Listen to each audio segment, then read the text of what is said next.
This is the LandCruiser Hybrid, and it's the most powerful, thirstiest, and most expensive Toyota has ever made. If that sentence confuses you, good, because this is not the hybrid you think it is. I've just spent time behind the wheel of the most expensive LandCruiser ever sold in this country, and by the end of this video, I'll tell you whether it's worth it. Spoiler, it's complicated.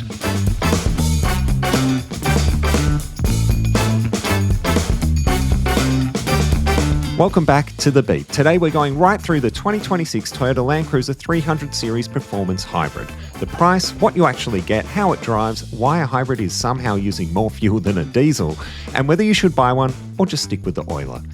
And if you're into honest, no-nonsense car reviews, do me a favour and hit subscribe. It genuinely helps the channel. Right, let's get into it.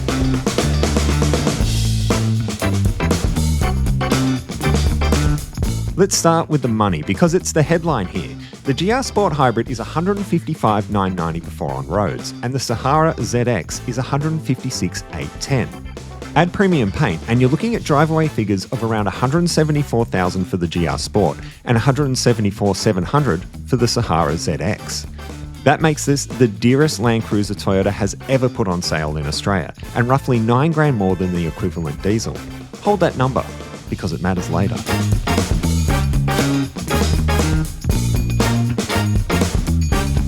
Visually, nothing shouts hybrid, and that's the point. There's no blue badges, no fake vents, just the same slab-sided 300 series that already dominates the school run and the caravan park.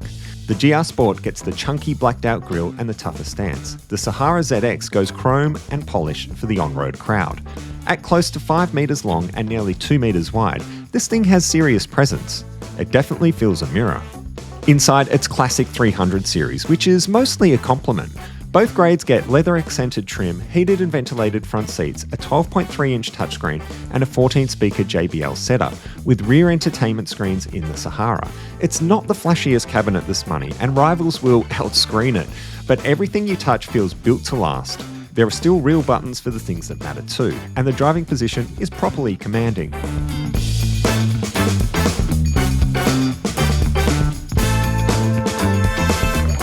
Now, the first catch. That 1.8 kilowatt battery lives in the back, which has forced Toyota to relocate the spare and, more importantly, ditch the third row.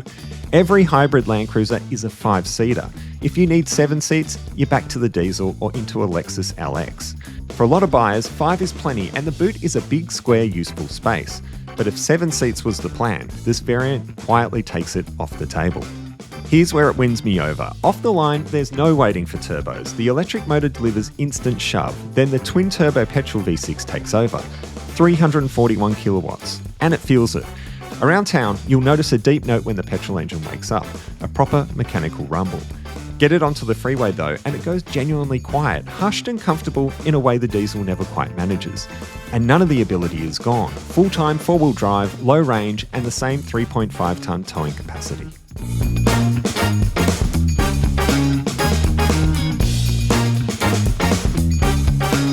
Now, you'd assume a hybrid saves fuel. This one doesn't. The claim is 10 litres per 100, which is actually more than the diesel's 8.9. It wants 95 premium, and the tank's smaller, so touring range drops too. Servicing is capped at $450 a visit for 5 years, backed by Toyota's 5-year unlimited kilometre warranty. Toyota's been upfront. This drivetrain is about performance, not economy. On safety, there's no current ANCAP star rating on this variant yet, but you get the full suite. 10 airbags, autonomous emergency braking, adaptive cruise, lane support, and a 360 camera. It's comprehensive, and the underlying car has a strong record.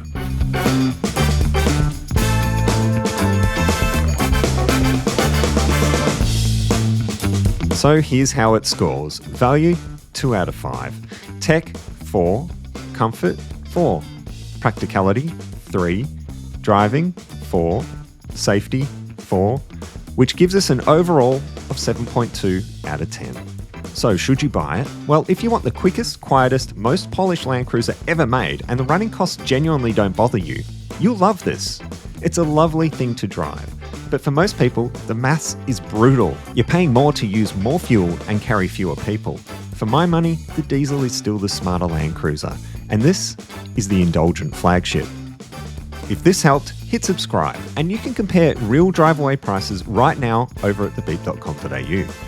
I'll see you in the next one.